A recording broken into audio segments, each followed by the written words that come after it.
వారు మహానుభావులు వివాదములేదిక నాకు వారితో ధోరణి నాది వేరు పెడధోరణి కాదు సమాజమందు ఏ దారుణమైన చూచి తన దారిని పోయడి తీరు నాది కాదు ఏరికి వారు వేరగుదురు ఈ జగమందు స్వభావతి వ్రతన్.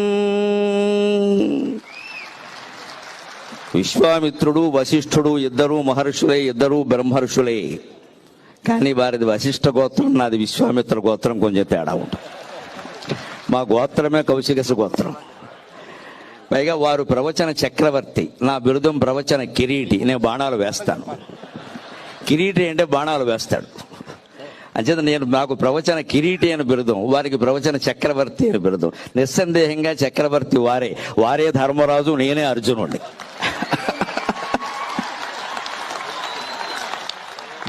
భారతం మొత్తంలో యుద్ధం గెలిచాక చక్రవర్తి ఎవరంటే ధర్మరాజే. అర్జునుడు ఎంత వీరుడైనా ధర్మరాజే అవుతాడు ఖచ్చితంగా.